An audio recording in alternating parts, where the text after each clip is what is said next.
বাক্কর দেবের সাথে কথা হয়েছিল পুলমারে বিয়া দিব, কারণ পুলমা দোলনের মতো সুন্দরী। আর এটা কথার কথা, আমি অনেক সুন্দরী কই বিশ্রে।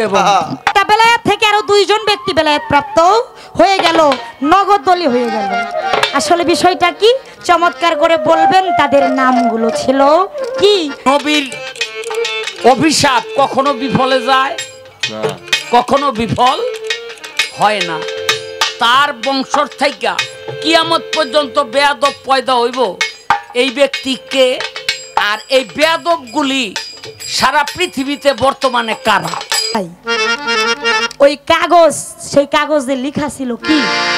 ওই কাগজ গিলা খাইলো, ওই কাগজ গিলা খাওয়ার কারণে সে বেলায়েতের একটা মালিক হয়ে গেল। আমার বাড়ির সামনে এই কিস্তির ঠেলায় পইরা বেড়ায় খাইছে বিষ। এই 5-6 মাস আগের ঘটনা। ভালো দুটি গান করলেন, অনেক কথা আলাপ আলোচনা করে গেছে, ভালো লাগলো। এবার আমার কাছেও দুটি কথা চমৎকার করে রেখে গেছে, তো আমি জবাব করব। একটি আলাপ করে গেছে আমার নবীর কাছে, আসাবে সুব্বা এক সাহাবী। হ্যাঁ, তিনি বললেন যে আমি রোজা, নামাজ, হজ, যাকাত এগুলা কিছুই করবো না। তবে সে একটা কর্ম করতে চাইছে, আমার রাসূল পাক মেনে নিছে। সে বিষয়টা কি? আরেকটি কথা বলে গেলেন যে আমার দয়াল নবী, যত নবী রাসূল পয়গম্বর ছিলেন সব চাইতে বেশি দয়াই মায়াই ভরা হৃদয় হইল আমার দয়াল নবী।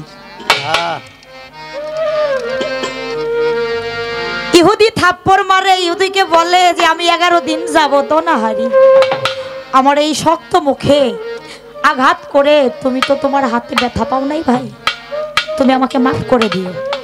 তোমার যদি ইচ্ছা হয় আর এক গাল পেতে দেয় যে আর একটা থাপো, তুমি আমাকে মার।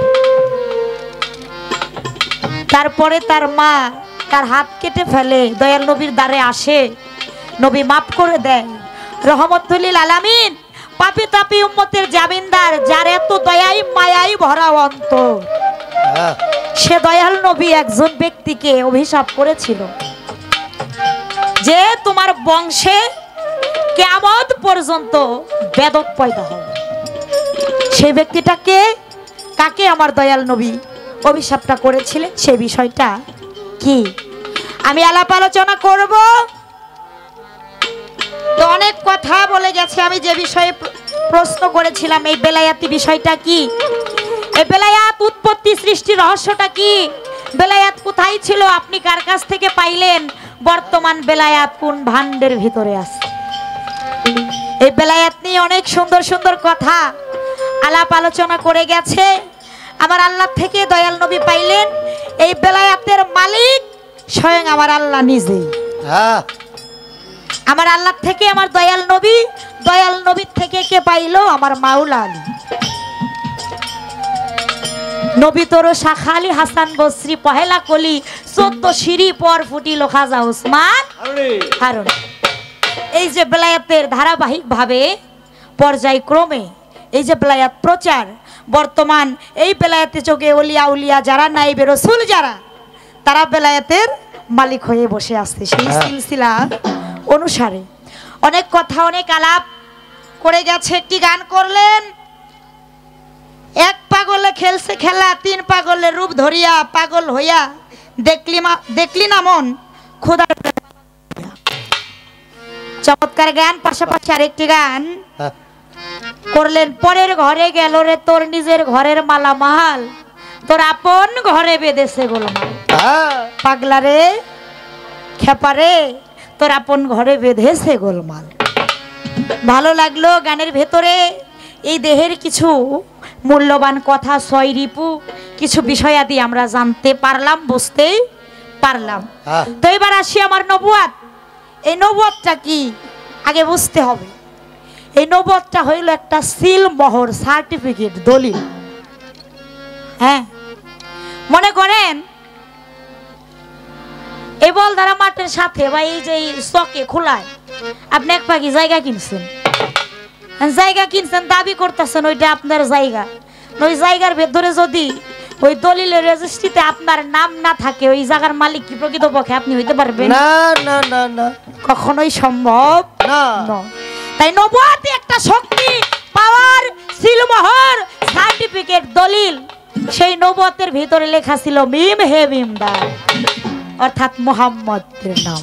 এই নবুয়াতের মালিক আমার দয়াল নবী নিজেই। হ্যাঁ, তো এই যে নবুয়াত, এটা অনেকে অনেক রূপে দেখেছে। কেউ কবুতরের ডিমের ন্যায় লুম দ্বারা আবৃত এরূপে কেউ দেখেছে। হ্যাঁ, কেউ দেখেছে টিমারের মতো মাংসপিণ্ড, কেউ দেখছে কমলার মতো, কেউ দেখছে লক্ষ কোটি লক্ষ সমষ্টি তিলের ন্যায়। এরকম করে এই নবুয়াতের মাঝে যা অনেকে অনেক ভাবেই দেখেছে। সেখানে আকাশ তার মা সফুরা বেগম, সেই সফুরা বিবির কাছ থেকে সেই নবুয়াতের কথা শুনে ছল করে আমার হুজুরে পাকের আমার দয়াল নবীর মোহরে নবুয়াত দেখা তার 14 পুরুষ জান্নাতবাসী হয়েছে। সুবহানাল্লাহ। হ্যাঁ, বহিরা বাদরি দেখেছে, আর অনেকে অনেক ভাবে দেখেছে। যারা দেখেছে তারা ধন্য হয়েছে। আবার এই নবুয়াত দেখা কেউ দোজকিও হয়েছে। জান্নাতিও যেমন হয়েছে, দোজকিও তেমন হয়েছে। তো এই নবুয়াতি নিয়ে আমি আরেকটি গান আপনাদের মাঝে রাখি। বাবা, এই নবুয়াত বেলায়েতের পালা, আমার দয়াল নবীর সম্মান গুণকীর্তন, এর নবুয়াতের মাঝে যা আমার এই ক্ষুদ্র মুখে বাবা আমি কি বলবো। আমি দোলন সরকার 7 রাত 7 দিন বইরা, হ্যাঁ বছর বইরা আবার দয়াল নবী ওই নবুয়াতের মাঝে যার গুণকীর্তন বলে শেষ করতে পারবো না।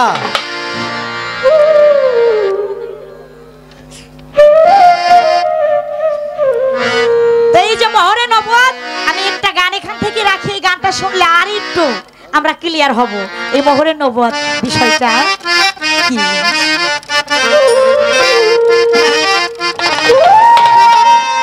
ওরে সেই এই জগতে, সেই এই জগতে আকাশের আছে জানা,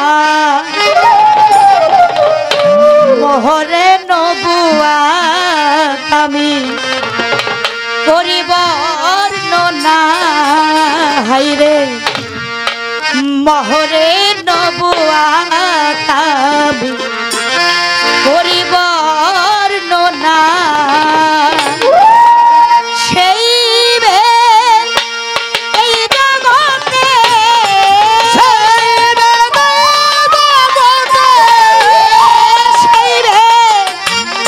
এই জগতে আকাশের আছে জানা, মোহরে নবুয়াত আমি করিব বর্ণনা। হাইরে মোহরে নবুয়াত আমি করিব বর্ণনা।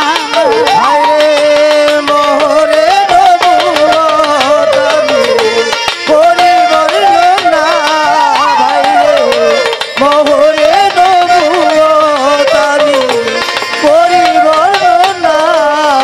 আমার নবীর পৃষ্ঠে মোহর ছিল, ছিল মোহর যা হারে বলো, নবীর পৃষ্ঠে মোহর ছিল।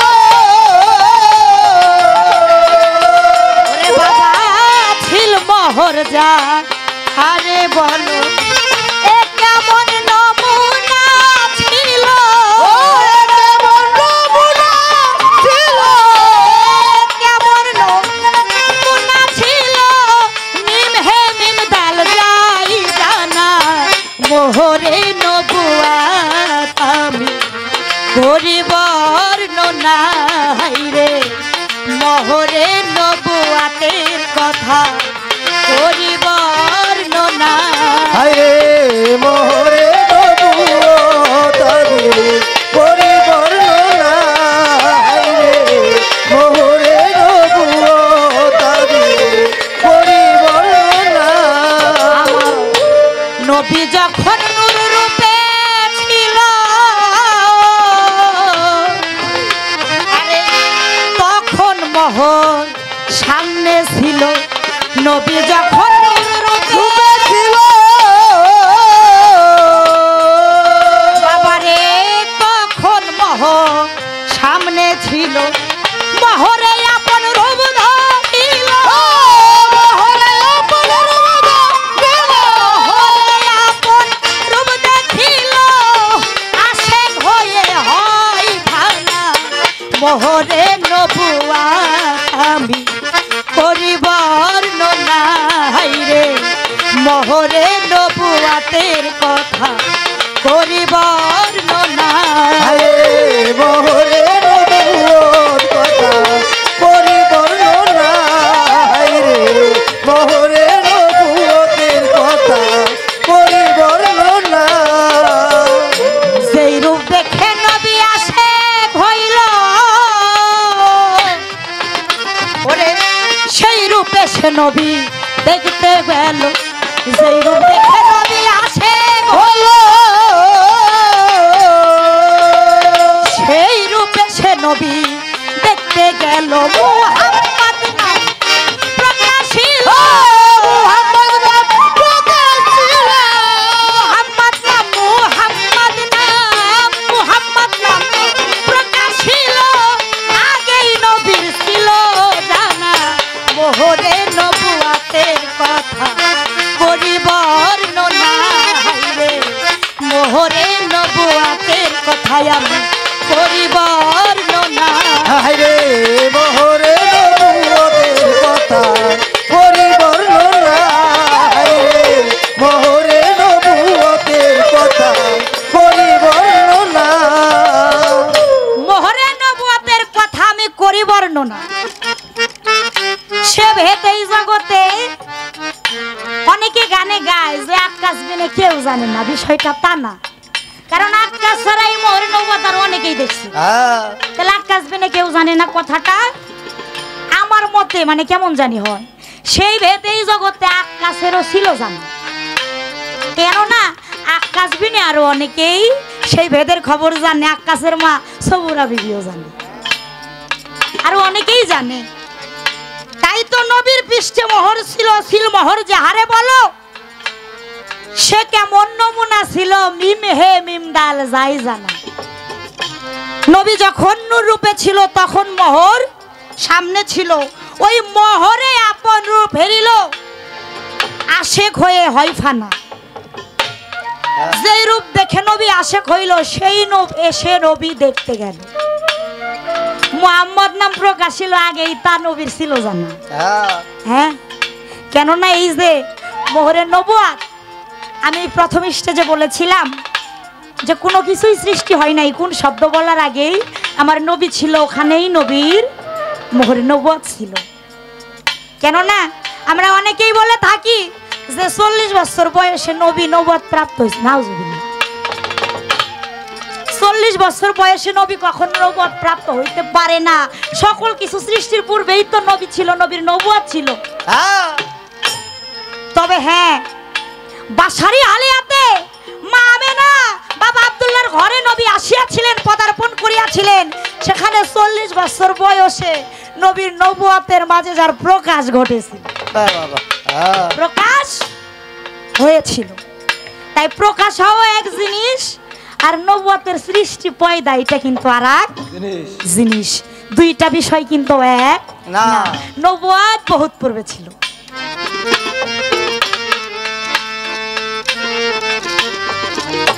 চমৎকার করে আলাপ আলোচনা করে আমার কাছে প্রশ্ন করেছে ও বাবা এই যে মোহরে নবুয়াতের বিষয় আমি কি বলবো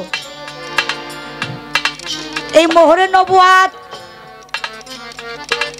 এই বর্তমানে নবুয়াতি পাওয়ার দরদি বলে গেলেন যে বেলায়াতের নবুয়াতের জামানায় বেলায়াত ছিল বেলায়াতে কিছু শক্তি পাওয়ার মাঝে যা প্রকাশ করে গেলেন মুসা নবীর এবং খাজা খোয়াজ খিজর আলাইহিস সালামের একটি ঘটনা আমরা শুনতে পাইলাম। বহলুল পাগলার একটা ঘটনা সেটাও মুসা নবীর আমলে হয়েছিল, সেটাও আমরা গানের ভেতরে আলাপে শুনতে পেয়েছি। তবে নবুয়তি পাওয়ার অভাব এখন আছে। নবুয়তি পাওয়ার যদি না থাকতো, বেলায়েতে যারা বর্তমান পীর ওলি আল্লাহ আছে, তারা এই বেলায়েতের বাদশাগিরি করতে পারতো না। না। বলতে পারেন বিষয়টা কেমন? কেননা আমার নবুয়তের ওই নূরের পাওয়ার, ওই সাধনা, ওই কর্ম যারা বেলায়েতের মোরশেদ করলো, তাদের ওই রূপ উপরটা যদিও দেখা যায় কালো রে, ওই কালোর মধ্যেই লাগে যেন কি ভালো। ওই রূপে একবার নজর দিলে আর বলা থাকা যায় না। ওই যে দেখলেই ছবি পাগল হবি, ঘরে রইতে পারবি না। হ্যাঁ, দেখা যায় উপরে কালো, কিন্তু ওই কালোর মধ্যে আমার নবুয়তের নূরের ওই পাওয়ার, ওই কর্ম করা আছে বিধায় ওই রূপ যে একবার দেখেছে আর ভুলতে পারে বাবা।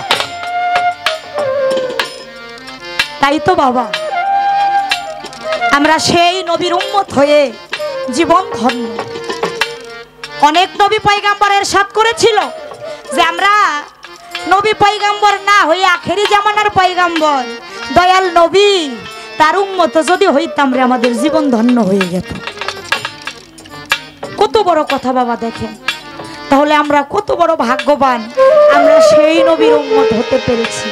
তবে সেই নবীর উম্মত হয়ে আমার নবীর জন্য আমরা কি করব? তাই সেই নবুয়তের পাওয়ার, ক্ষমতা, শক্তি, ভেদবস্তু জানতে হলে আমার নবীর প্রতি মহব্বত রাখতে হবে। আমার নবীকে ভালোবাসলেই আমার আল্লাহ তার প্রতি খুশি হয়ে যায়। মোহরে নবুয়ত আমি করলাম বর্ণনা, মোহরে নবুয়ত আমি করলাম বর্ণনা। যেই ভাবেতে আমার কাছে প্রশ্ন করে যা, ভুলি নাই কথাই আমি বলবো রাজসভা। ওরে যেই ভাবেতে আমার কাছে জিজ্ঞাসা করে, যেই ভাবেতে আমার কাছে জিজ্ঞাসা করে, যেই ভাবেতে আমার কাছে জিজ্ঞাসা করে, যেই ভাবেতে আমার কাছে জিজ্ঞাসা করে, আস্তে ধীরে বলবো কথা ধর্ম রাজা আস্তে ধীরে বলবো কথা ধর্ম রাজা সুরে। আমি আস্তে ধীরে বলবো কথা ধর্ম রাজা সরে। আস্তে ধীরে বলবো কথা ধর্ম রাজা সুরে। বাকি কিছু রাখবো না, আমি বাকি কিছু রাখবো না, আমি বাকি কিছু রাখবো না, আমি বাকি কিছু রাখবো না, আমি করবো কথার বর্ণনা, বাকি কিছু রাখবো না। আর করবো কথার বর্ণনা, বাকি কিছু রাখবো না। কি প্রশ্ন? প্রশ্ন আচ্ছা আচ্ছা, আমার দয়াল নবীর কাছে যেই ব্যক্তি বললেন যে এই রোজা, নামাজ, হজ, যাকাত আমি কিছুই করব না, প্রকৃত পক্ষে বিষয়টা আমার দয়াল নবীর এক আসহাবে সুব্বা, সেখানে হযরত ওমর রাদিয়াল্লাহু তাআলা তিনিও বসা ছিলেন। আমার নবী সকলেই তারা নামাজ আদায় করতেছে।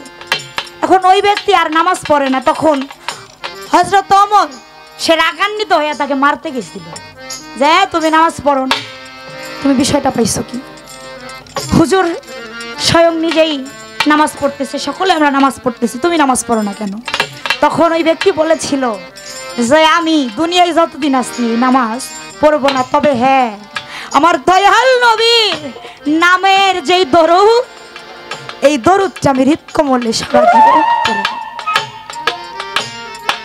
আমার হুজুরে পাকের নামের দরুদ আমি সারা জীবন পড়ে যাব। তখন আমার হুজুর বলেছিল এইটা যদি হৃদয় ভরে বিশ্বাস করে প্রেম দিয়ে পড়ে, ওর নামাজ কিছুর দরকার পড়বে না। এই ছিল তার একটি প্রশ্ন। আরেকটি প্রশ্ন আমার কাছে জিজ্ঞাসা করে গেছে, দয়াল নবী এত দয়াবান, এত মহব্বত যার হৃদয়ে, সে একজন ব্যক্তিকে অভিশাপ দিল, কেন বিষয়টা কি? সৌদি আরব এখন যে রিয়াদ শহর, সৌদি আরবের রাজধানী রিয়াদ না, ওই রিয়াদ শহরটা তখন নাম ছিল হচ্ছে নজদ শহর। নজদ শহর আমরা সকলেই অবগত জানি, ওহাব নজদি। এই ওহাব নজদির বাবা নিজেকে নবী দাবি করাতে আমার মাওলা আলী, হ্যাঁ, এবং আমার দয়াল নবীর বিরুদ্ধে শত্রুতা পোষণ করাতে দেখা যায় সেই ওহাব নজদির মায়ের নাক কেটে দেয়। তখন ওহাব নজদি ছিল ছোট, গর্ভে ছিল, গর্ভে থেকে ভূমিষ্ঠ হয়, আস্তে আস্তে বড় হয়, খেলাধুলা করে। ছোট বাচ্চারা খেলাধুলা করে না, খেলাধুলা পড়াশোনা সবকিছু সে মানে অগ্রসর, সে ভালো পারদর্শী। কিন্তু এই যে তার সহপাঠীদের সাথে বন্ধুদের সাথে ঝগড়া লাগে, তখন ওই নাককাটির ছেলে কইলে সে তখন দুর্বল হয়ে যায়। হ্যাঁ, যে নাককাটার ছেলে, তখন সে গিয়ে জিজ্ঞাসা করে যে আমি সকল কিছুতেই ভালো পারদর্শী, কিন্তু আমাকে ঝগড়া লাগলে আমার সহপাঠীরা যখন আমাকে নাক কাটার ছেলে বইলা লজ্জা দেয়, তখন আমি কিছু বলতে পারি না। যখন তার মায়ের কাছে গিয়ে বলে, তখন বলেছিল যে এটা কেন হইল, তখন বলে ওই দয়াল নবীর বিরুদ্ধে শত্রুতা পোষণ করেছিলাম, মাওলা আলী নাক কেটে ওখান থেকে তাড়াইয়া দিয়েছিল। তখন দেখা যায় ওই যে ওহাব নজদি, নজদ শহরে তার জন্ম, নাম ওহাব, এবং নজদ শহরে জন্ম দেখে তার নাম হইল ওহাব নজদি। সে প্রতিজ্ঞা করে যে আমিও বড় হইয়া সারা জীবন এই মুহাম্মদের বিরুদ্ধে শত্রুতা করতে থাকব, এবং তার নাম সকলে যেন ঠোঁটের উপর থেকে নেয়, এই কণ্ঠের নিচে যেন তার নাম কেউ নিতে না পারে, অর্থাৎ হৃদয় দিয়ে তার নাম যেন কেউ ডাকতে না পারে।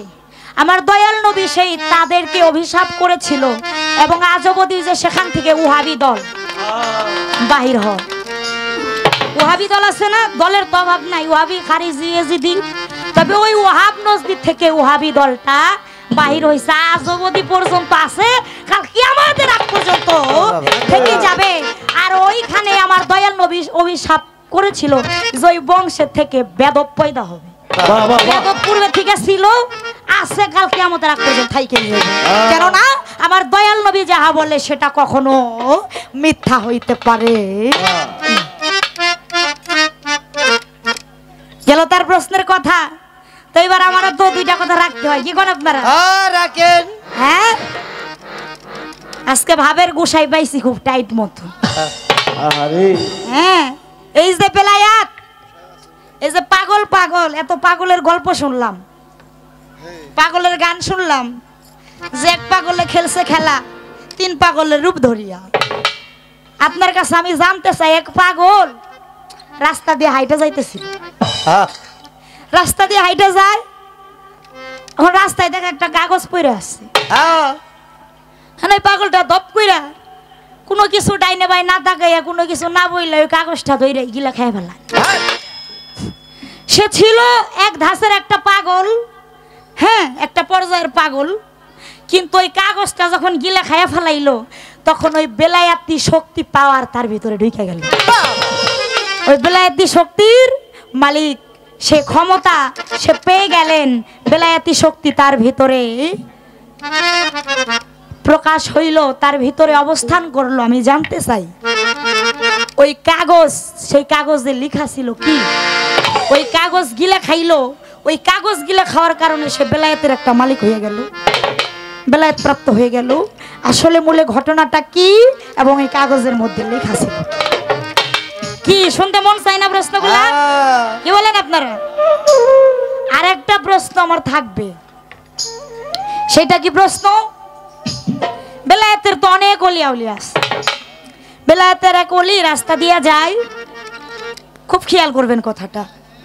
রাস্তা দিয়ে যাইতে যাইতে, হাঁটতে হাঁটতে একটা অবস্থানে যায়, এসে দাঁড়ায় একটা জায়গায়, গিয়ে দেখো এখানে নতুন একটা কবর দেখা যায়, নতুন একটা কবর।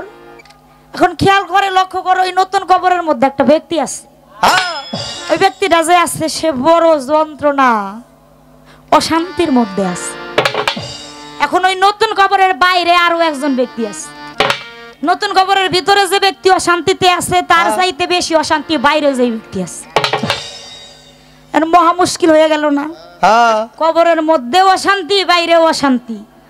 এখন এই দুই অশান্তির একত্রিত করে ওই যে বেলায়েতের যে অলি গেল, সে দেখা গেল ওই দুইজনটাই বেলায়েতের অলি বানিয়ে দিল। ও বাবা, এই নতুন কবরের মধ্যে যেই ব্যক্তি অশান্তিতে ছিল তার অশান্তিটা মূলে কি ছিল? সে কি কবরের আযাব পাইতেছিল? মনে তো হয় না। কেন না? যারা কবরের আযাব পায় তারা আবার বেলায়েতের অলি হয় কেমনি? হ্যাঁ, তাহলে আসলে কবরের মধ্যে সে করতেছিল কি? তার অশান্তিটা কি ছিল? আর বাইরে যে ব্যক্তি ছিল সে কে ছিল? তার অশান্তি কি ছিল? আর দুইজন ব্যক্তিকেই ওই যে বেলায়েতের ব্যক্তি অলি, জবরদস্তি একজন অলি গিয়া দুইজনকেই বেলায়েতের নগদ অলি বানাইয়া দিল। হ্যাঁ, সেই ব্যক্তিটাকে ওখানে ঘটনাটা ছিল কি? একটা বেলায়েত থেকে আরো দুইজন ব্যক্তি বেলায়েত প্রাপ্ত হয়ে গেল, নগদ অলি হয়ে গেল। আসলে বিষয়টা কি চমৎকার করে বলবেন? তাদের নামগুলো ছিল কি? তারা ছিল কারা? ঘটনাটা কি? আশা করি চমৎকার করে আমি জানতে পারি।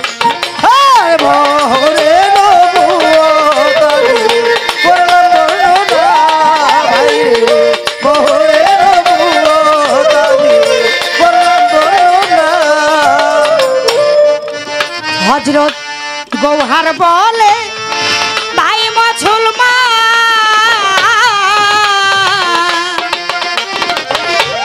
আগে জানো নবীর সন্ধান গৌহার সাগর।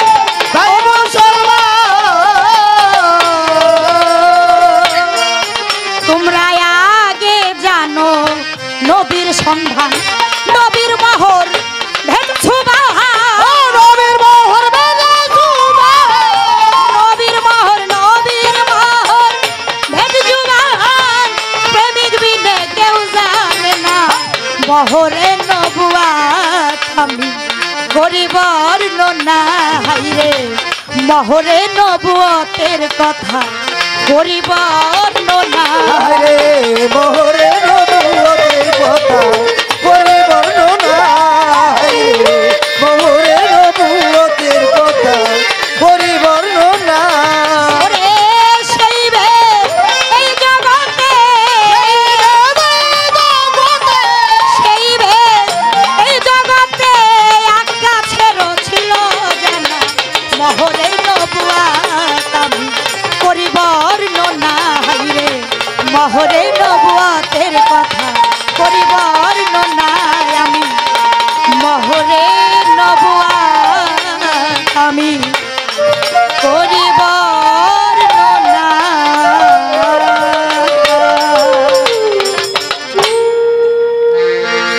এই কাঠটা হইল নরে না, নরম।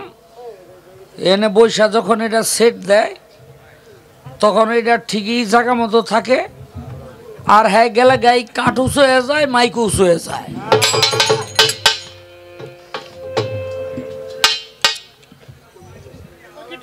হয়েছে হয়েছে থাক। তো খুব চমৎকার ভাবে উপস্থাপন করে আমার কাছে দুটি প্রশ্ন রাখলেন। একটি হলো, এক ব্যক্তি একটা কাগজ খেয়ে এই বেলায়েত লাভ করেছিলেন, সেই ব্যক্তি কে? আরেকটি হলো, কবরের মধ্যেই এক ব্যক্তি আর কবরের বাইরে আরেক ব্যক্তি, এই দুইজনেই যন্ত্রণায় কাতরাইতেছে। তো আরেক ব্যক্তি গিয়া এই দুইজনকেই অলি বানাইয়া দিল, বেলায়েতের সর্দার বানাইয়া দিল। এই দুই ব্যক্তিকে বেলায়েতের সর্দার বানাইল কে? এ তার জিজ্ঞাসা। দেখেন, এক ব্যক্তি রাস্তা দিয়ে হাঁটে আর দেখে একটা কাগজের টুকরা, ছোট্ট কাগজটা হাতের মধ্যে নিছে, নিয়া একটা লেখা দেখা এটা সাবাইয়া খেয়ে ফেলাইছে। রাত্রে বাসায় গিয়া শুয়ে রইছে। ভোরবেলা ফজর নামাজ পইরা হযরত হাসান বসরি ওই ব্যক্তির ঘরের দরজা গিয়া টোকাইতেছে, আবুল মনসুর তুমি কি ঘরে আছো? কে? কয় আমি হাসান বসরি। দরজা খুলছে, হাই হাই রে, হাসান বসরি আমার বাড়িতে, কারণ কি? হাসান বসরি বলে, ভাই তুমি সত্যি করে বলো কালকে তুমি কি কাম করছো? কয় দূর কোনো কামই করি নাই, রাস্তা দিয়া ঘুরে ফিরে বাইতে হইয়া রয়েছি। কয় না, আজকে যখন আমি ফজর নামাজ পড়ে আল্লাহর আরশ মহল্লার মধ্যে তাকাইলাম তখন দেখতে পাইলাম তোমার নামটা আউলিয়ার দপ্তরে আল্লাহ পাক লিখে নিয়েছে। এই তোমার নামটা লেখা নেওয়ার কারণটা আমি জানি না। এই সারা লগে লগে বাইরে আইস, টাকা কম নিবি না।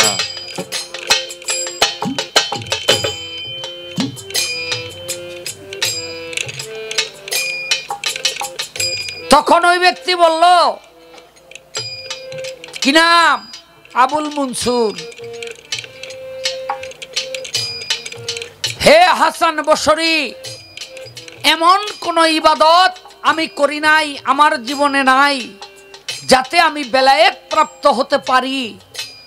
তবে ছোট্ট একটি কাজের কথা আমার মনে পড়ে।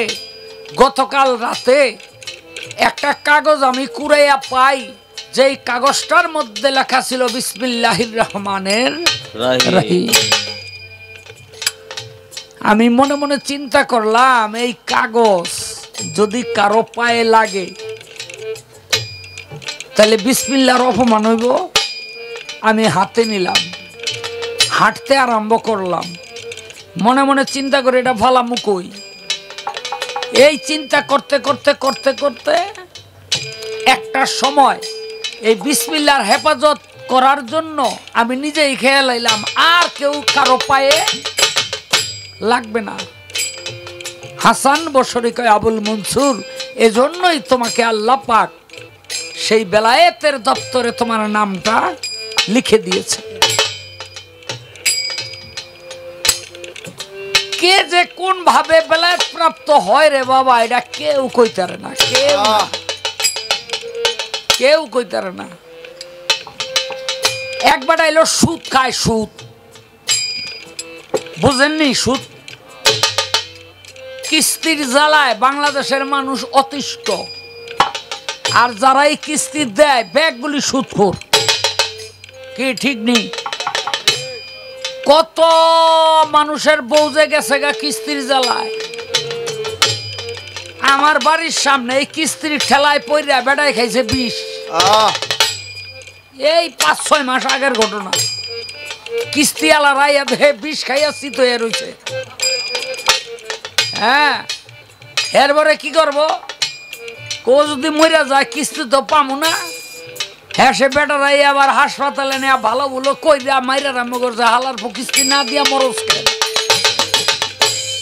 এই সুদ করব যন্ত্রণায় একেবারে অতিষ্ঠ।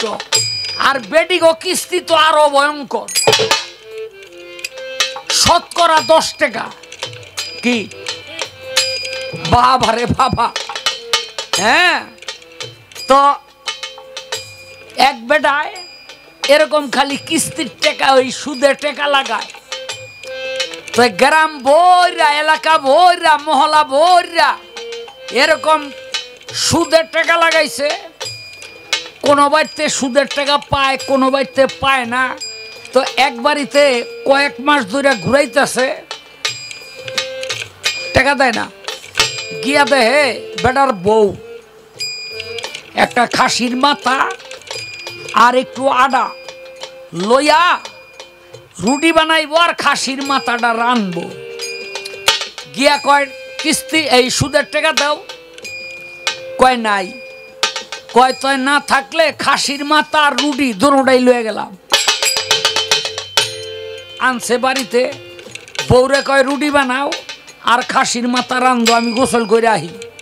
বউ খাসির মাথা পাকাইছে, রুটিও বানাইছে, গোসল করে আইছে, বইছে খাইতে, দিছে গোড়া।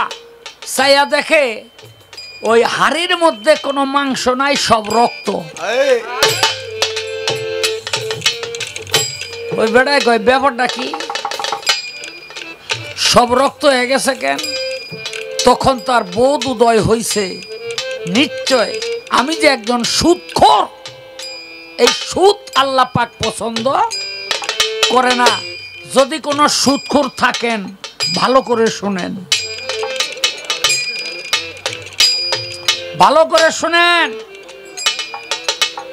হ্যাঁ,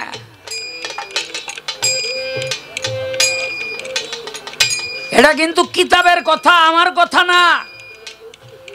আপনারা একটা কন্ত কুত্তার মাংস খাইবেন নি? খাইবেন? কেন খাইবেন না?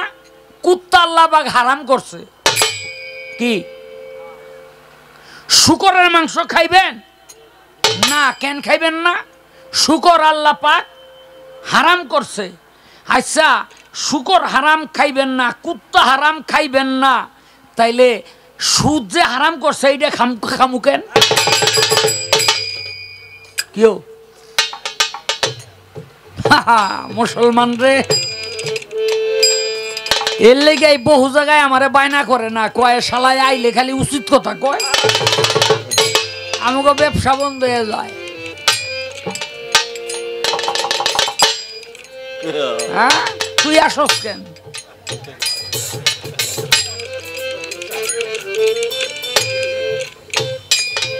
বোধোদয় হয়েছে সুদার জীবনে খামুনা। মানুষটা ডাক ডাক হইয়া দিল, যার কাছে যা পাওনা আছে আমি সব মাফ করে দিলাম, কারো টাকা দিতে হইব না।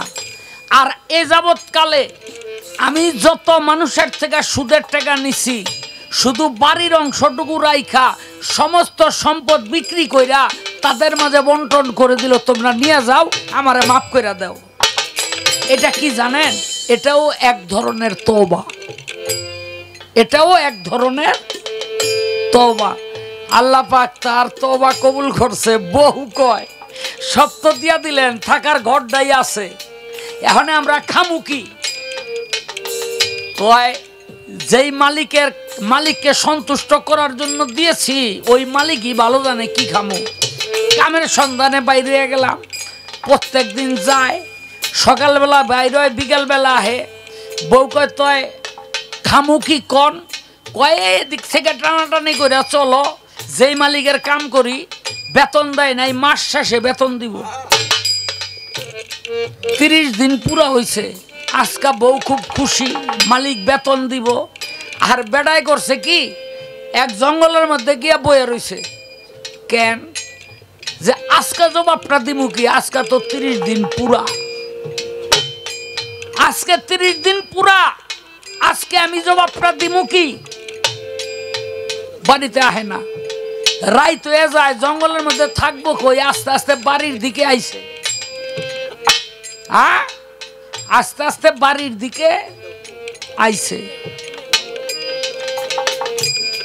বাড়ির দিকে আসার সঙ্গে সঙ্গে দেখে ঘাটায় থাইকা, বাড়ির ভিতরে থাইকা মাংসের ঘেরান আর রুটির ঘেরান পাওয়া যায়। বাড়ির ভিতরে ঢুইকা কয়, বিবি এই মাংস আর রুটি পাইলা কই? বউ কয়, স্বামী আপনি জানেন না। কয় কেন? কি জানো? কয় আপনি যেই মালিকের চাকরি করেন, মালিকে তো ভালো, এক ঠেলা গাড়ি বুঝাই মাংস আর রুটি পাঠাই দিছে, আমরা যেন আগামী 1 মাস খাইতারি। সুবহানাল্লাহ সেজদা দিয়া পড়ে গেছে মাবুদ তুমি মনে হয় আমারে কবুল করে নিছ কোন মালিক দিছে স্বয়ং আল্লাহ পাক দুইজন ফেরেশতার মাধ্যমে পাঠিয়ে দিছে তাই বাবারে আল্লাহ পাক কাকে যে কিভাবে কবুল করে নেয় এটা কেউ বলতে পারে না একটা গান করি তারপরে আরো দুই এক কথা আমার বলতে হবে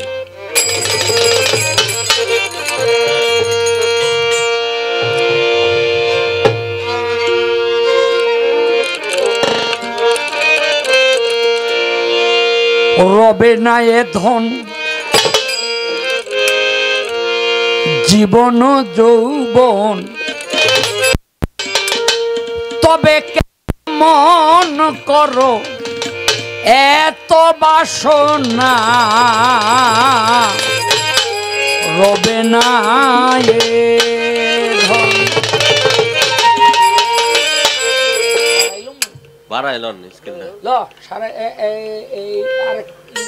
ঠিসিনারে ভেসে পেয়ে যন্ত্রণা রবে না এ ধন জীবন যৌবন তবে কেন মন তোমার এত বাসনা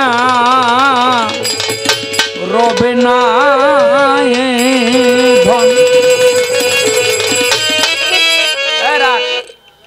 আমার সনাতন ভাই বোন অনেক আছে তো আমার এক দরদি বললেন হিন্দু শাস্ত্র নিয়ে আলোচনা করতে আসলে সনাতন ধর্মের লোক যারা তারা এই যে এক নাম কীর্তন তারপরে এই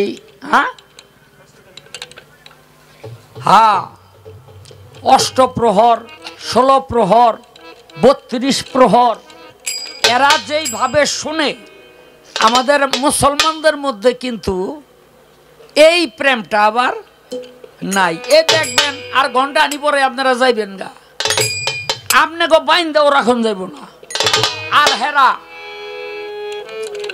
বয়াই থাকে তবে বেয়াদবি মাফ করবেন আমি আবার অনেক হিন্দু বাইরে জিজ্ঞেস করছিলাম যে আমরা তো মরলে মাটি দেয় এটার কারণ আছে কেন ওই যে মিনহা খালাকনাকুম ওয়া ফিহা নুইদুকুম ওয়া মিনহা নুকরিজুকুম তারাতান উখরা মাটি হতে আমাকে মানে সৃষ্টি করা হয়েছে মাটিতেই এই জন্য রাইখা গেল আবার মাটির থেকেই আমারে উঠাইব হ্যাঁ তো ভাই আপনি আগুন দিয়া পোড়ায় কেন এটা পানিতে তো চুবাইতে কি পারতো না পানিতে চুবাইতে পারতো তাইলে আগুনে পোড়ায় কেন সুন্দর একটা জবাব করে যে পাপ মুক্ত হয়ে যায় আমি কইলাম এটা বাতাসে হুগাইলে পাপ মুক্ত হয় না কেন পানিতে চুবাইলে পাপ মুক্ত হয় না কেন এখনে আর কইতে আবার দেখবেন যারা ব্রাহ্মণ এবং যারা শিশু হ্যাঁ যারা ব্রাহ্মণ আর যারা শিশু তাদেরকে কিন্তু আবার বসাইয়া মাটি দেয় কি দিদিরা ঠিক নেই হ্যাঁ কেন সনাতন ধর্ম মতে ব্রাহ্মণ হলো নিষ্পাপ বেয়াদবি মাফ করবেন গলা পর্যন্ত পাপ করলো বলে ব্রাহ্মণ নিষ্পাপ থাকে বুঝলেন আর শিশু এটা আসলেই নিষ্পাপ তো এজন্য যারা পাপ করে না তাগো আগুনে পোড়াইবার দরকার পড়ে না আচ্ছা দোলন সরকার একটা আলগা বাড়ি দেই তোমারে এক বেটি মারা গেছে 9 মাসের গর্ভ লইয়া পেটের মধ্যে বাচ্চা এখনে এই বেটি ব্রাহ্মণও না আর বেটি তো শিশুও না পেটের মধ্যে শিশু এখন বেটিরে যদি পোড়ায় তাহলে শিশুও পোড়াইতে হয় কি করেন আপনারা আর যদি এই বেটিরে মাটি দেয় তাইলে শিশুটা মাটি পায়, কিন্তু সনাতন ধর্ম অনুযায়ী বেডিরে মাটি দেওয়া যাবে না আর শিশুটারে পোড়ানো যাবে না। এখন এই বেডিরে করব কি? এর একটা আলগা বাড়ি দিলাম আর কি।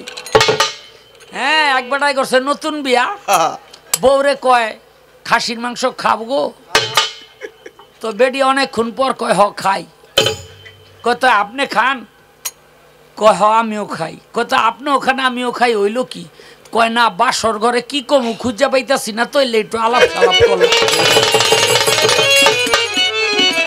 এখানে দোলনের লগে আমার এক ভাই বলল যে একটু হিন্দু শাস্ত্রের কথা কইতে, এই জন্য দোলনের লগে একটু আলাপ সালাপ আরম্ভ করে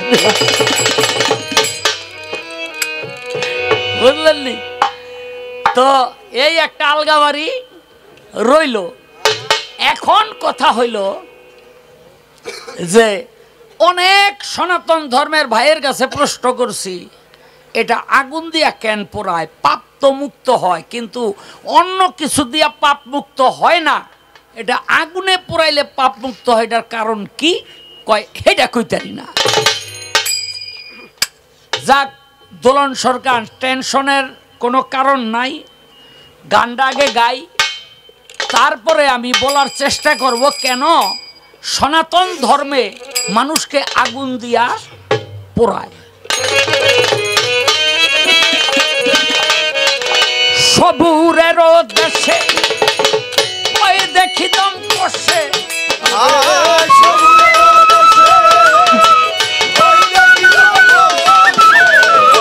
সবুরেরও দেশে ওই দেখি দম কষে, উঠিস না রে ভেসে পেয়ে যন্ত্রণা, রবে না এ ধন জীবন যৌবন, তবে কেন মন তোমার এত বাসনা?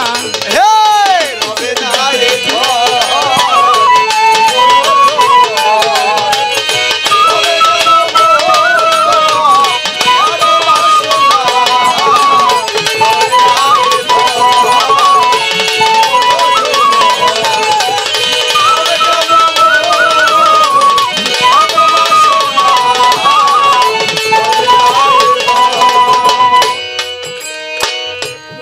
করে কাল্লার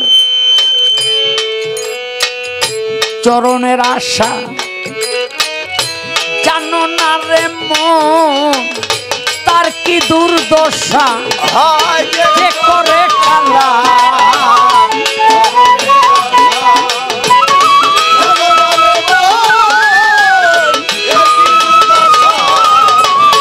যে করে কাল্লার চরণের আশা, জানো না রে মন তার কি দুর্দশা। বলি রাজা ছিল সর্বস্ব ধন দিল,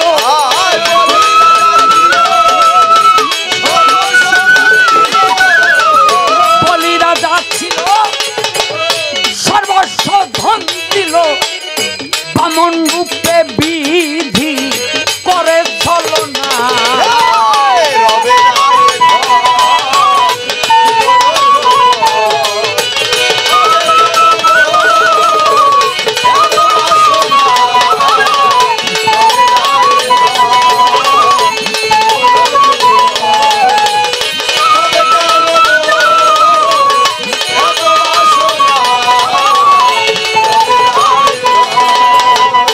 প্রহ্লাদ চরিত্র দেখো দত্ত ধামে, কত কষ্ট পেল সেই হরি নামে।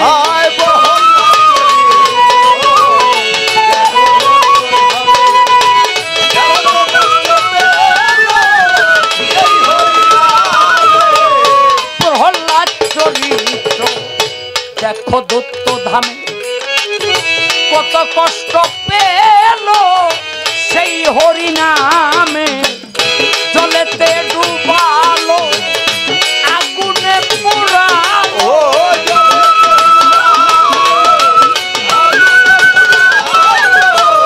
জলেতে ডুবালো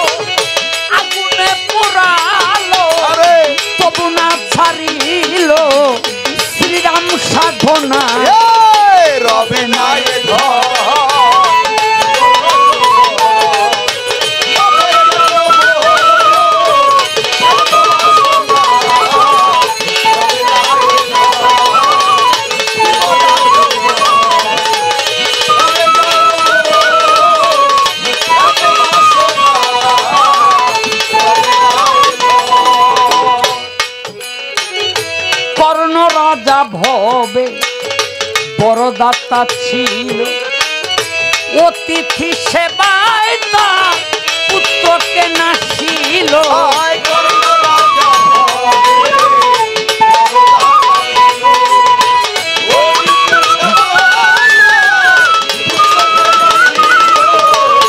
কর্ণ রাজা ভবে বড় দাতা ছিল, অতিথি সেবায় তার পুত্রকে নাসিল। কর্ণ অনুরাগী না হয় পুত্র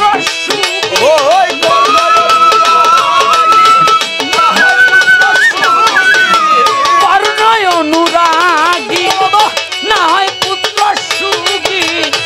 অতিথির মন করে সান্ত্বনা, হবে না এ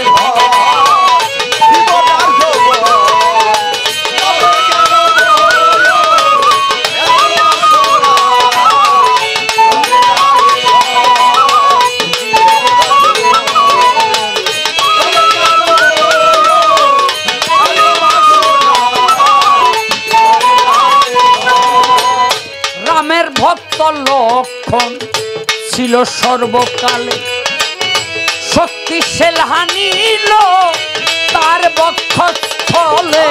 রামের ভক্ত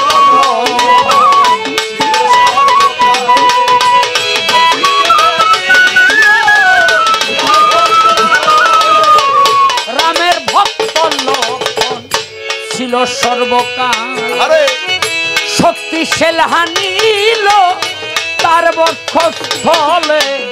লক্ষণ রামের প্রতি না ছাড়িল ভক্তি,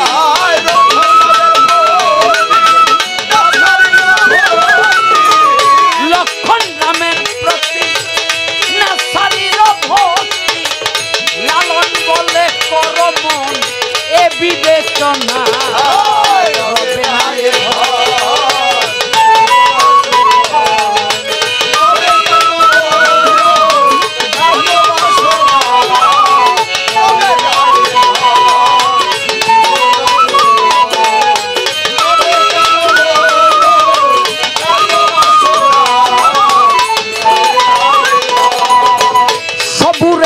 দেশে বই দেখি দম বসে,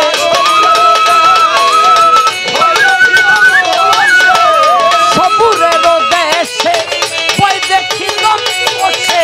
উঠিস না রে ভেসে পেয়ে যন্ত্রণা, হবে না এ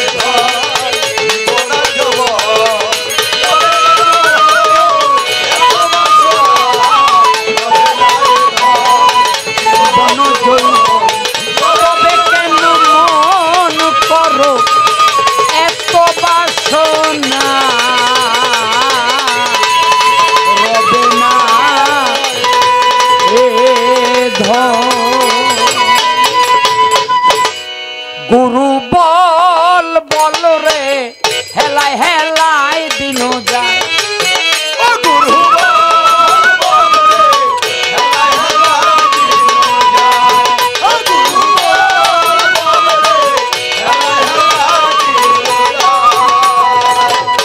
ভাবেতে জিজ্ঞাসনা করিল আমারে, এই ভাবেতে জিজ্ঞাসনা করিল আমারে। একটার জবাব আগে আমি দিয়া গেছি তারে, একটার জবাব আগে আমি দিয়া গেছি তারে। আরো একটা প্রশ্ন তার রইয়া গেছে বাকি, আরো একটা প্রশ্ন তার রইয়া গেছে বাকি। জবাব দিতে হবে আমার, তাই আমি বলবো কি? আরে জবাব দিতে হবে আমার, তাই আমি বলবো কি? আরো একটা কথাই আছে এই সবার মাঝারে, আরো একটা কথাই আছে এই সবার মাঝারে। হিন্দুরা মারা গেলে কেন চিতায় পড়ে, হিন্দুরা মারা গেলে কেন চিতায় পড়ে? সেই কথা বলিব আমি। বাবারে, আগে আমাদের সনাতন ভাইদের জবাবটা দিয়া লই।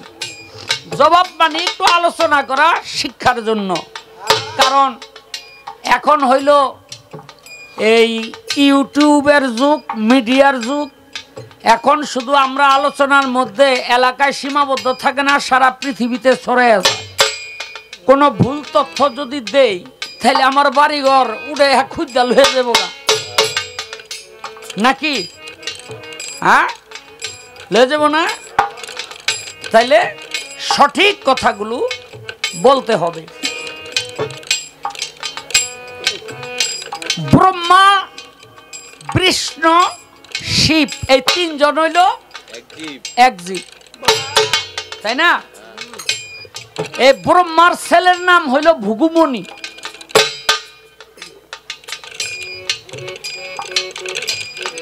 এ বাচ্চারা, এই ব্রহ্মার ছেলের নাম হইল ভৃগুমুনি। এই ভৃগুমুনির স্ত্রীর নাম হইল পুলোমা। কি নাম? পুলোমা। পুলোমা।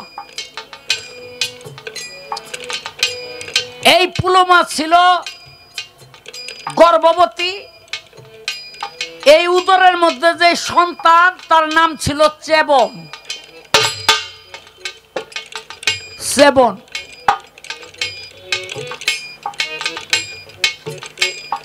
পুলোমার যে বাবা এই ভৃগুমুনির কাছে বিয়ে দেওয়ার আগে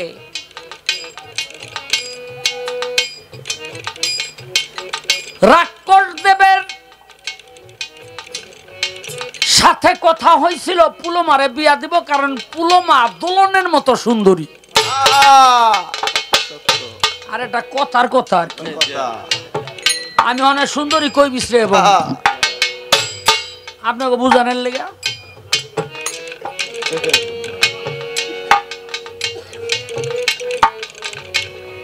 এখন রাক্ষস দেব তো আশায় বইয়া রয়েছে, ওর বাপের লগে কথাবার্তি হয়ে গেছে, বিয়াটা করে আলামু। আচ্ছা, ব্রহ্মার পোলা ভৃগুমুনি রাক্ষস দেবের চেয়ে বেশি উপযুক্ত না? ভালো পাত্র পাইয়া দিয়া লাইছে বিয়া। ভালো পাত্র পাইয়া বিয়া দিয়া লাইছে। এই বাচ্চা, হ্যাঁ, আর রাক্ষস দেব তো ফুল্লা রয়েছে, সময়টা পাইয়া লই। একদিন ভৃগুমুনি নাই বাড়িতে, আর পুলোমারে তো রাক্ষস দেব থাপাদা ধৈর্যা লয়ে গেছে গা নিজের বাড়িতে। ভৃগুমুনি বাড়িতে আইসা আইয়া দেহে বউ নাই। এর মতো একটা সুন্দরী স্ত্রী যার ঘরে থাকে, আইয়া যদি বউ না পায়, বেটার অবস্থা কি হইতে পারে আপনারা তো বুঝছেন। আরে এটা তোমারে কই না, একটা কথার কথা আর কি। ওই যে আরেকজনে কই মাথা নষ্ট।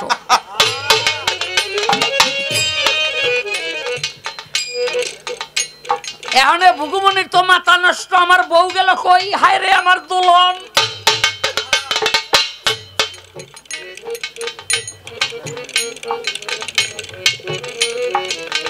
বাবা রে বাবা, খুঁজতে আরম্ভ করলো। তখন সূর্যদেব বলল, তুমি যে পাগল হইয়া খুঁজদাছ, কি হইছে এটা আমি জানি। কয় কি হইছে? কয় রাক্ষস দেব হরণ করে লয়ে গেছে। কই নিছে? কয় ওর বাড়িতে। আর চোখের পলকে গিয়া সেখান থেকে ধইরা লই আইছে, উদ্ধার করে লই আইছে। এখন ভৃগুমুনি বলতেছে, পুলোমারে তুমি আমার ঘরের স্ত্রী, ও নিয়ে যাওয়ার আগে তুমি কেন আত্মহত্যা করলা না? তুমি অসতী। আমি তোমারে আনছি সত্য, কিন্তু আমি তোমাকে রাখবো না। পুলোমা কয়, স্বামী আমি তো সতী এখনো, আমার কিছুই করতে পারে নাই বলে আমি বিশ্বাস করি না। তখন ওই যে গর্ভের মধ্যে যে সন্তান চেবন, একটা পুত্র, ওই পুত্র আওয়াজ দিয়া কইছিল, এ ভৃগুমুনি আপনি আমার পিতা, কিন্তু আমি মায়ের পক্ষ নিয়ে সাক্ষী দিতেছি আমার মা সতী, তাকে অপবিত্র করতে পারে না। ভৃগুমুনি কয়, তাইলে এটা সত্য। এখন রাক্ষসদেব কইতাছে আমি যে আনছি ধৈর্যা আমার মনোবাঞ্ছা পূর্ণ হইল না, এই কইয়া কে দিল? কেউ তো আমারে দেখে নাই। তখন সে বুঝলো যে একজনে দেখছিল, নাম হলো তার সূর্যদেব। অভিশাপ দিল, এই সূর্য, তুই যখন আমার মনোবাঞ্ছা পূর্ণ হতে দিলি না, জীবনে তোর মনোবাঞ্ছা পূর্ণ হইব না। কেমনে? কয় তুই বিয়া করতে পারবি না, কোন নারীর কাছে যাইতে পারবি না। কয় কেন? কয় গেলেই তোর সংস্পর্শে আইলেই পুরা ছাই হইয়া যাইব। এখানে হইছে নি বিপদ, সাপ দিল। এখানে সূর্যদেব যা ধরে তা পুরা ছাই হইয়া যায়। কোন দোকানদারের কাছে গিয়া যদি কিছু চায়, ওই দোকানদার দোকান থুইয়া দৌড়ায়। কোন মহিলারে মেয়ের কাছে গিয়া যদি কয় আমি তোমারে ভালোবাসি, ওইটা বাসা থুইয়াই দৌড়ায়। তোর ভালো, তুই যে কি ভালো এটা জানি, কারণ দলই তো পুরা ছাই। তখন গেল সূর্যদেব ব্রহ্মার কাছে, প্রভু রাক্ষসদেব আমাকে শাপ দিছে, আগে আমি যা ধরতাম পড়তো না, মানুষ আমার কাছে আসতো ভয় পাইতো না, এখন আমি যা ধরি সব পুরে ছাই হয়ে যায়, আমার উপায় হবে কি? তখন ব্রহ্মা বর দিল, বর যে আমি তোরে বর দিলাম, মানুষ জীবদ্দশায় তোর কাছে কেউ আসতে চায় না, ভয়ে দৌড়ায়, আর এই মানুষ মৃত্যুর পরে দৌড়ে তোর কাছে আইব, কারণ তোর সংস্পর্শে যদি কেউ আসে তার পাহাড় পরিমাণ পাপ থাকলেও সেই পাপ মুক্ত হয়ে যাবে, পুরে ছাই হয়ে যাবে। সেদিন থেকে মানুষ সনাতন ধর্ম অনুযায়ী এই যে ব্রহ্মার বরে, হ্যাঁ, হিন্দুরা মারা গেলে এই যে আগুন জ্বালাইয়া অগ্নিদেবের কাছে নিয়া পুইরা ছাই করে, সঙ্গে সঙ্গে পাপ পুইরা ছাই হয়ে যায়। এই জন্য দেখবেন তারা লেখে স্বর্গীয় অমুক, স্বর্গীয় তমুক। কথা ঠিক কিনা? আরে আপনারা ঠিক বে ঠিক এত কেমনে কইবেন? আমি যেটা কই এইটা একটু হক।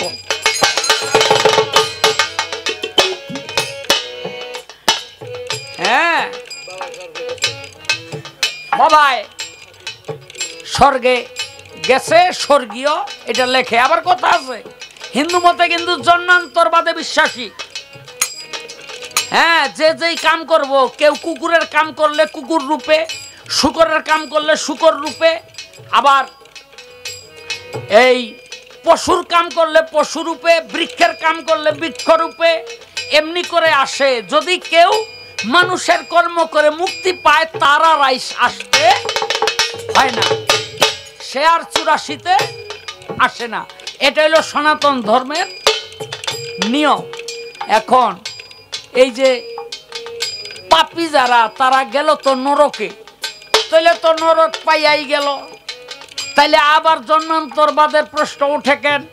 প্রশ্নটা এজন্য উঠে, সনাতন ধর্ম মতে বলে যে আপনি মৃত্যুর পরে আপনি নরকে গেছেন আপনি পাপের কারণে, কিন্তু যেহেতু আপনি মুক্তি পান নাই, এই জন্য 84 লক্ষ জুনি আবার আপনার ভ্রমণ করতে হবে। ওই নরকে সাজা খাটার পর আবার আপনারে পাঠাইবে,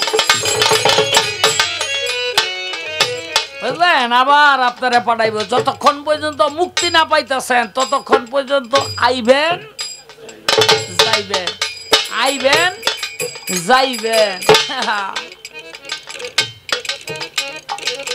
এটা যোগ হইয়া দেখেন কত কষ্ট, দিনের পর দিন, বছরের পর বছর না খাইয়া থাকে। আপনার এনে আর একটা খাইলো, হ্যাঁ, এটা অনেক কষ্ট। সবই তো আমি এইটুকু বললাম, কিন্তু আমি কিন্তু ভুলি নাই ওই বেডির পেটটারে কি করব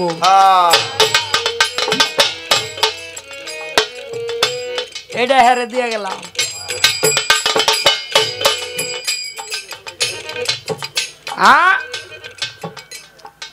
আবু ওয়াহেদ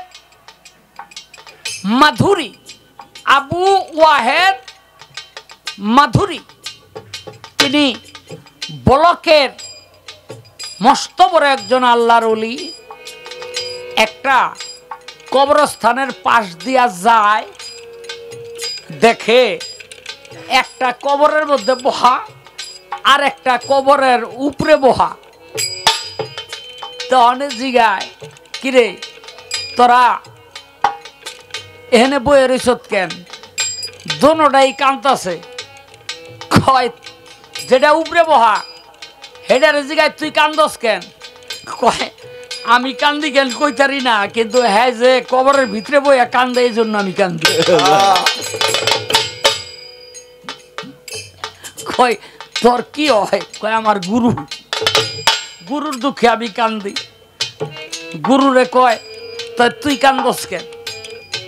মানে বিষয়টা হয়েছে কি, এক বেটা ময়না বেছে, হ্যাঁ, তো এক দোকান এক লোক গিয়া কয় কিরে এই ময়নার দাম কত? কয় কোনটা? কয় এই লালটা। কয় এটার দাম হইলে 1 লাখ।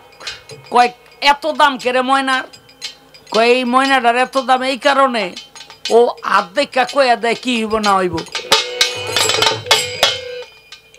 এই মেয়ে, এই মেয়া বাইক গিয়া কি করবা বুঝি তো, এ দোনো হালারা যাইতে দেন।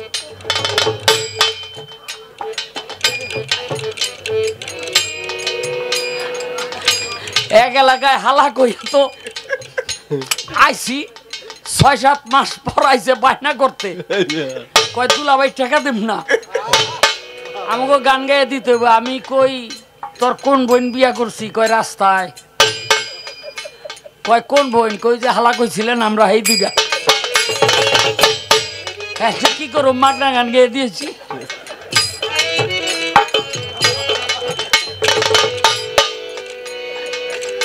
ভাই আমি ফিরাই নিলাম রে, তোরাই আমার দুলাভাই লাগো।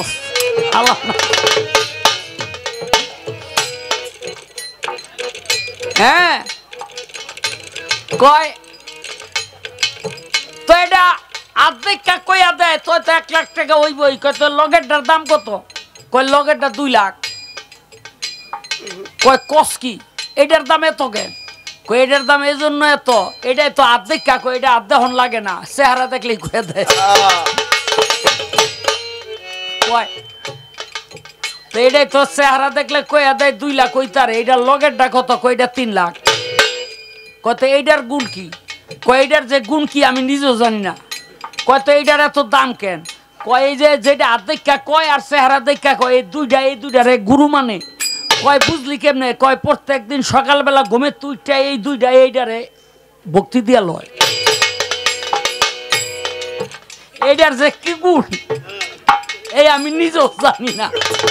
এই দুইটাই যখন গুরু মানে এর লেগে এটার দাম বেশি। ওই বেড়ায় কয় উপরে যেটা বইয়া রইছে হ্যাঁ যে কান দেখে না আমি জানি না, কিন্তু আমি আরে গুরু মানি, এর লেগে আমি কান্দছি। কয় তুই কান্দস কেন? কয় বাবা আমি কান্দি, আমি কামলিয়াতের উচ্চ মাকামে পৌঁছতে পারি নাই, আখেরাতে না জানি আমার কি হয়, আমি এই যন্ত্রণায় কান্দি। তখন কবর থেকে উঠাইয়া তাদেরকে বুকের মধ্যে নিয়ে এলমে লাধুন্নি দান করে দিলেন, বেলায়েতি শক্তি। আর সঙ্গে সঙ্গে তারা দুইজন বেলায়েত প্রাপ্ত হয়ে গেলেন। যারা আল্লাহর ওলি তারা পারে, শুনছেন না?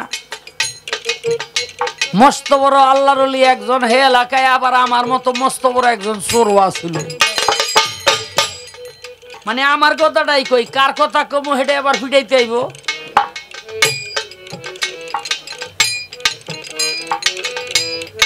ওর কামা ছিল কি, সবাই কিন্তু বাবা সবকিছু চুরি করে না। কি ওই যে যারা বর্তমানে অটো চুরি করে, হ্যাঁ লাখ টাকা দিয়াও মানুষের বাড়িতে চুরি করাইতে পারবেন না। আবার যারা মানুষের বাড়িতে চুরি করে অগো লাখ টাকা দিয়াও অটো চুরি করাইতে পারবেন না। চোরেরও একটা ধর্ম আছে এবং একটা লাইন আছে। কি দু একজন চোর আশেপাশে থাকলে বুঝবেন আমি কি কইতেছি। চুরি করা তো এই পিসাবে তো জানে আমি দুনিয়ার থেকে পর্দা নিলেই ও আইব আমার কাফনের কাপড়টা চুরি করতে।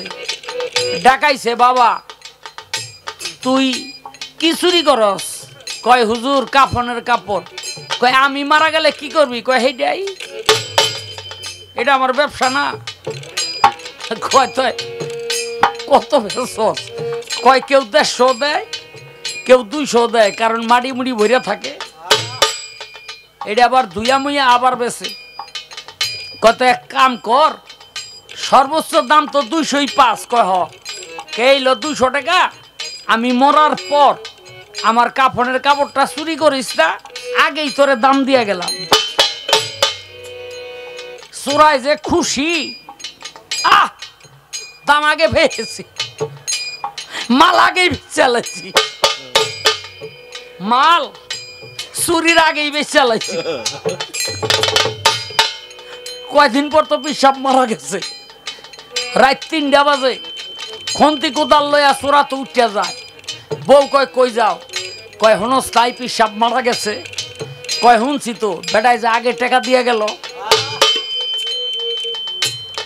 এই বেডি তুই ব্যবসার বুঝস কি? কয় কি হয়েছে? কয় পিসাব আমার ঠকাই গেছে। কয় কি ঠকাইলো? কয় যেই কাপড়টা ভক্তরা মাটি দিছে ওই আনলে 800-900 টাকা বেচতারু, আমারে দিছে মাত্র 200। আমি ব্যবসা বুঝি না, পিড়াই একটা চালাক।